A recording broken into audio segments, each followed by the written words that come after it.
amidst all the economic hardships and the fact that businesses are collapsing, some businesses are still trying hard to thrive. We've got a young man in studio who's doing very well for himself, and he's the general manager for Sakal Foods in Wa. He is in the person of Kwadwo Atobra Owusu. Good morning, Kwadwo. Good morning. How are you?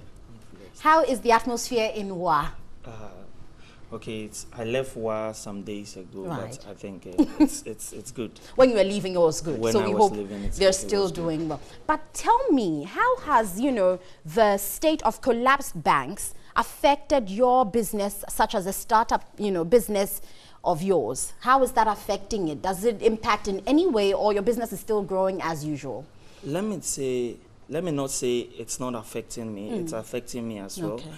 As in, when it comes to my supplies, I have to pay my people, but through certain banks. Right. But for some reasons, it's not going through. So I had to hold on payment for now. Yeah, so it's affecting me. But amidst all these things, I'm still striving. Yes, I'm still making headways. So tell me some of the things you've put together to help you, keep going in these hard times, as most people would like to put it. Because for most young people, the excuse is that, well, the economy is stifled, it's tough, and so our businesses are not growing. But you seem to have a different story. So can you share some of the tips that have made you successful in these times? Okay, so first of all, let me say that it is the grace of God that has made me successful. Right. Because as a Christian, the Bible says in Acts chapter 26, the verse number 22, that we are being helped by God, by the grace of God.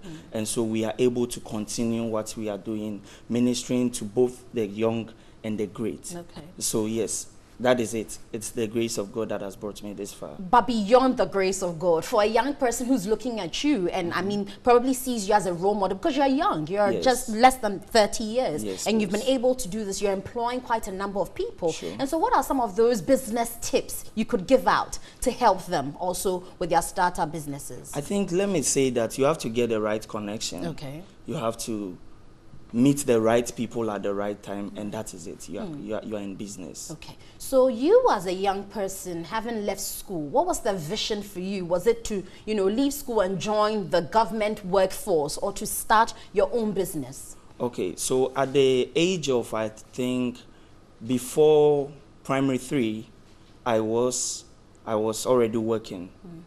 So way through university, even as a student, my final year, I was working as a receptionist in a hotel in the Upper West region. Right. So right after school, I resigned, did my national service. It was at the national service point. Even before national service, I told myself I'm not going to be employed or work under somebody or work for government. I'm not going to do that. Why was that? Yes, the reason is that the stress, the hardship, sometimes you are not feeling well, you are not strong to go to work, but you have to go. Right.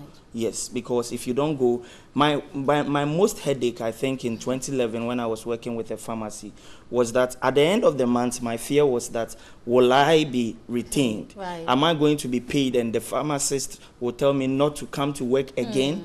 That was my fear every day. At the end of every month, my fear was that my pharmacist will tell me, this is your salary, don't come to work again. And so that was the fear. I didn't want to face that in the near future. Okay, so you left that and started Sakal Foods. Tell us what you do.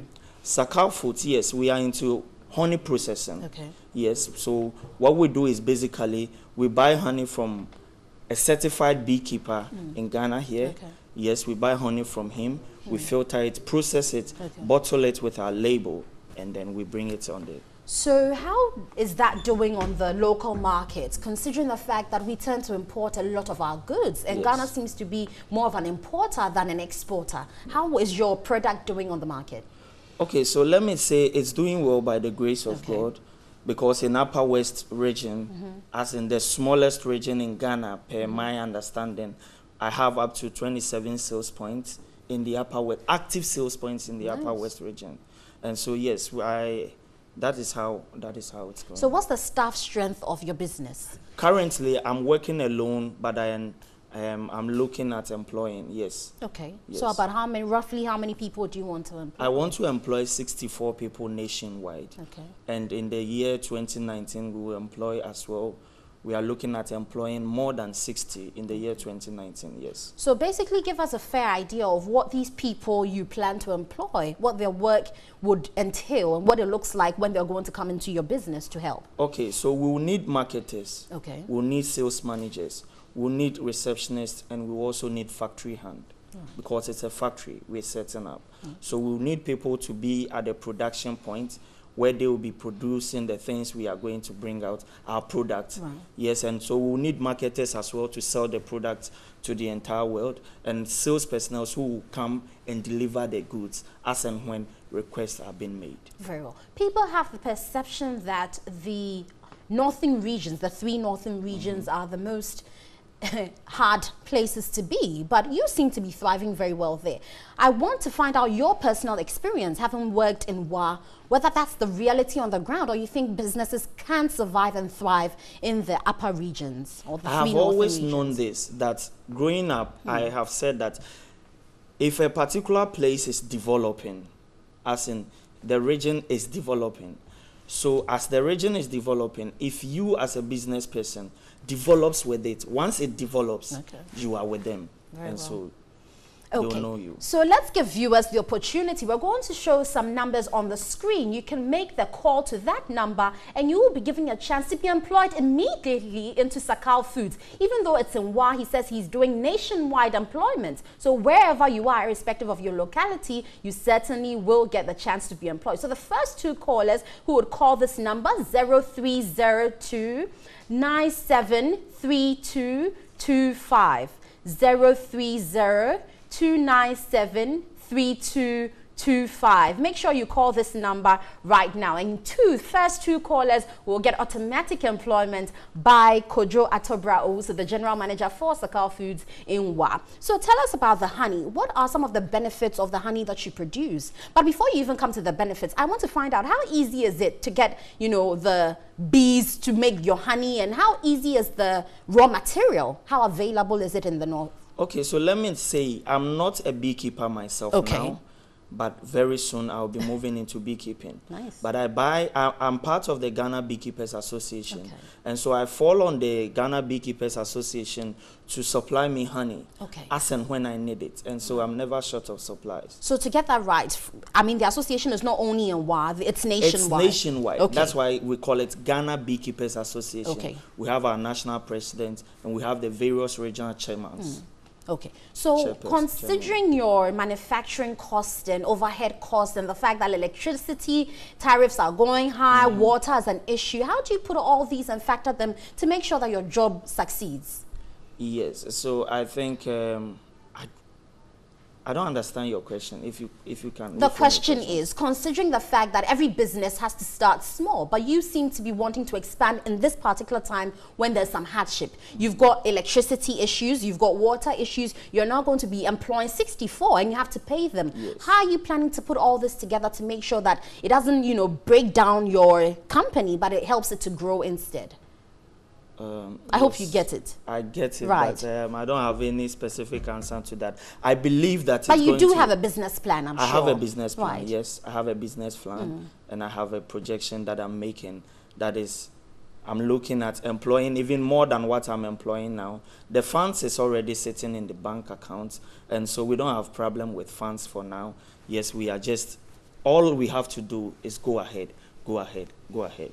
Very well. So let's come back to that. I hear the number is giving us some technical challenges, but you should go on our Facebook, social media platforms, Twitter, Instagram. Just make sure you send a message. And the first 2 to do that on any of our social media platforms would get automatic employment into Sakal Foods in WA. Again, he says the employment is nationwide. So irrespective of your locality, you will be chosen if you are part of the first 2 to make it. But Atobra, let me give you ask you to give the final word concerning how you see businesses in Ghana and the fact that they're growing and how you can encourage a young person out there to start their own business.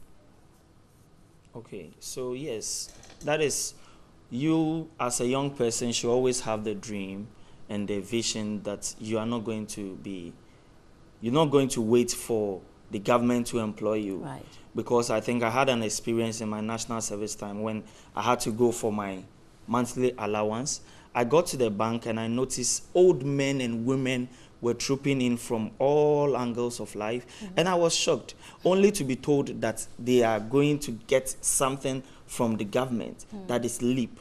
So I was shocked, and I said, government has this burden, this huge burden on him. It's too much for the government to bear alone. Yes, and I believe that it is not about you giving the person money to buy food today, but you giving the person something to fall on tomorrow, that he or she can fall on tomorrow. So yes, as a young person, you don't have to wait to be employed, but you have to make whatever effort or put whatever effort you can put into it to get yourself going, that you can one day as well employ people to work for you. And on that beautiful note, I'd like to say a big thank you to Kwadwo Atobra Owusu. He's the general manager for Sakal Foods in Wa. He's been telling us how he's been able to continue his, startup job, and the fact that young people out there can also start it. Don't wait for the government to shoulder you, because really it seems to be a stifled economy, but maybe you can start and employ many others who are unemployed to make Ghana